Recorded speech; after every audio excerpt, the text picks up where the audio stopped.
এই গরমকালে প্রথম পাতে তেতো আর শেষ পাতে একটু টক না হলেই কিন্তু খাওয়াটা অসম্পূর্ণ থেকে যায়।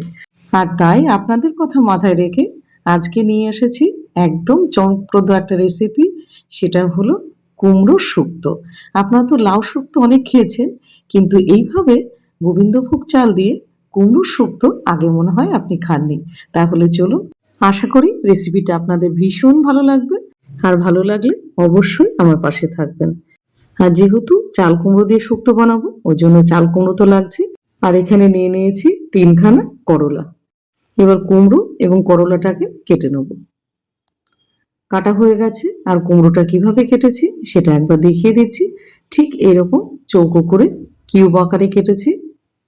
আর করলাগুলো কেটেছি ঠিক যেরকম করে ভাজি আমরা সেই রকম করে। তো একটুখানি বীজগুলো পেকে গেছিল বলে আমি বীজগুলো ফেলে দিয়েছি। ঠিক এরকম গোল গোল করে কেটে নিয়েছি।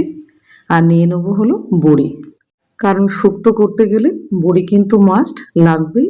আর এখানে কিন্তু আমি বাজারের বড়িটা নিয়ে নিয়েছি। আর আপনাদের ঘরে যদি নিজে হাতে বানানো বড়ি থাকে তাহলে সেটা দিয়েও করতে পারেন। তাহলে চলুন এবার চলে যাই রান্নাতে। প্রথমে গ্যাসটা জ্বালিয়ে বসিয়ে দেবো একটা কড়াই। এবার কড়াইটা গরম হলে দিয়ে দেবো 2 চামচ মতো রিফাইন্ড অয়েল। এবারে তেলটা ভালোভাবে গরম হলে দিয়ে দেবো বড়িগুলো। প্রথমে বড়িগুলো ভেজে নেবো গ্যাসের ফ্লেম লো টু মিডিয়াম করে। এবার বড়িগুলো বেশ লাল লাল করে ভেজে নিতে হবে। আর কেনা বড়ি কিন্তু ভাজতে বেশি সময় লাগে না, মোটামুটি 1 মিনিটের মধ্যেই কিন্তু ভাজা হয়ে যায়। বড়ি ভাজা হয়ে গেছে, এবার এগুলোকে একটা থালার মধ্যে তুলে নেব। এবার বড়িটা তোলা হয়ে গেলে ওই কড়াইতে দিয়ে দেবো করলাগুলো। এবারে করলাগুলো ভেজে নিতে হবে। আর করলাগুলো যাতে তাড়াতাড়ি সেদ্ধ হয়ে যায় এবং সময়টা কম লাগে, ওই জন্য দিয়ে দেবো 1/2 চামচ মতো লবণ। এবারে বেশ লাল লাল করে করলাগুলো ভেজে নিতে হবে। আপনারা তো লাউ শুক্তো অনেকেই খেয়েছেন অনেক রকমভাবে, কিন্তু আজকে আপনাদের আমি যেভাবে বানিয়ে দেখাবো, যিনি কখনো শুক্তো পাতেই করেননি তিনিও কিন্তু আঙুল চেটে খাবেন। এটা এতটাই সুস্বাদু হয়। করলাগুলো ভাজা হয়ে গেছে, বেশ লাল লাল করে ভেজে নিলাম। এবার এগুলো তুলে নেব। এবার বাকি তেলে দিয়ে দেবো একটা ফোড়ন। ওর জন্য নিয়ে নিলাম একটা শুকনো লঙ্কা, একটা তেজপাতা এবং 1/4 চামচ দিলাম রাঁধুনি। কেন শুক্তোতে রাঁধুনি তো দিতেই হয়। এবার ফোড়নটা ভালোভাবে ভাজা হয়ে গেলে যখন সুন্দর গন্ধ বেরোবে তখন দিয়ে দেবো কেটে রাখা কুমড়োগুলো। আর এখানে আমি কিন্তু পুরোটা কুমড়ো এখানে দিইনি, খানিকটা রেখে দিয়েছিলাম। এবার কুমড়োগুলো দেওয়ার পরে গ্যাসের ফ্লেম হাই করে মোটামুটি 2 থেকে 3 মিনিট এটা একটু নাড়াচাড়া করে নেব, যাতে কুমড়োগুলো একটুখানি ভাজা হয়। এবার দিয়ে দেবো লবণ। আমি একবারেই দিয়ে দিলাম, 1 চামচ লবণ দিয়ে দিলাম। লবণ দেওয়ার পরে আবার একটুখানি নাড়াচাড়া দিয়ে নিতে হবে।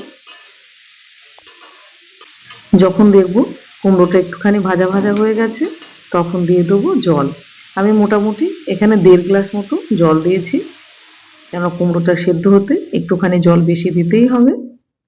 এবার জল দেওয়ার পরে এবার একটুখানি নাড়াচাড়া করে এটাকে ঢেকে দেবো মোটামুটি 8 থেকে 10 মিনিটের জন্য।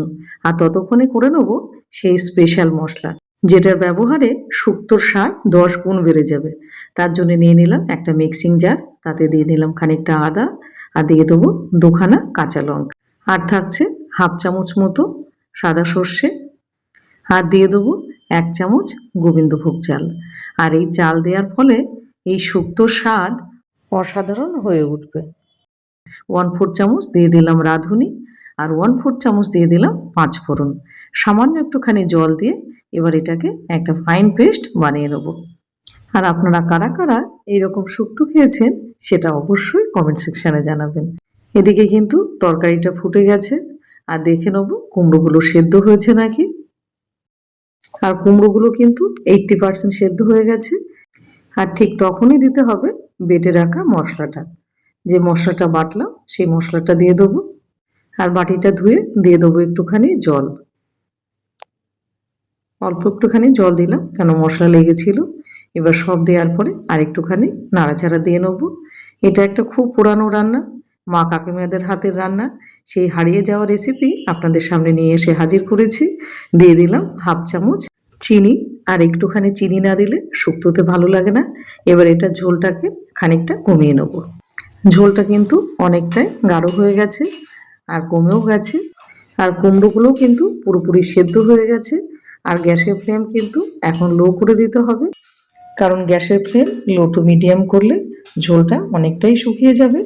এবার দিয়ে দিলাম ভেজে রাখা বড়িটা। বড়িটা কিন্তু কোনোভাবেই আগে দেবেন না, যেহেতু দোকানের বড়ি, এটা দেওয়ার সাথে সাথে গলে যায়। আর শুক্তোতে মুখে একটু বড়ি পড়লে কিন্তু তবেই বেশি ভালো লাগে খেতে। এবার বড়িটা দেওয়ার পরে আর একটুখানি এটা হতে দেবো, মোটামুটি 3 থেকে 4 মিনিট। 4 মিনিট জাল দেওয়ার পরে এবার তরকারিটা অনেকটাই গাঢ় হয়ে গেছে। এবার বাকি উপকরণগুলো এক এক করে দিয়ে দেবো। এবার দিয়ে দিলাম 100 ml দুধ। আর এই দুধটা কিন্তু আমি প্যাকেটের দুধ এখানে ব্যবহার করেছি, আপনারা সেখানে চাইলে গরুর দুধ অনায়াসে ব্যবহার করতে পারেন। এবার দুধ দেওয়ার পরে ভালো করে একটুখানি দুধটাকে মিশিয়ে নিতে হবে। এবার এটাকে আর একটুখানি জাল করে নিতে হবে।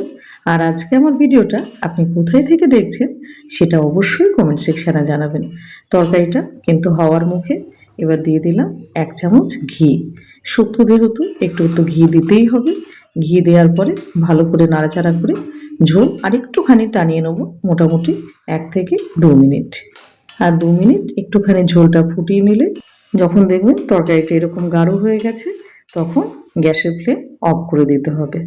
আর এটা পরিবেশন করুন গরম গরম ধোয়া ওঠা ভাতের সাথে। তাহলে তৈরি হয়ে গেল এই গরমের সুস্বাদু থেকে অতি সুস্বাদু চাল কুমড়োর শুক্তো। ভিডিওটা আপনাদের কেমন লাগলো? আশা করি যারা শুক্তোপ্রেমী মানুষ তাদের ভীষণ ভালো লেগেছে। যদি ভালো লেগে থাকে চ্যানেলটাকে সাবস্ক্রাইব করে সুন্দর করে একটা কমেন্ট, একটা লাইক আর ভিডিওটাকে প্রচুর পরিমাণে শেয়ার করে দিন।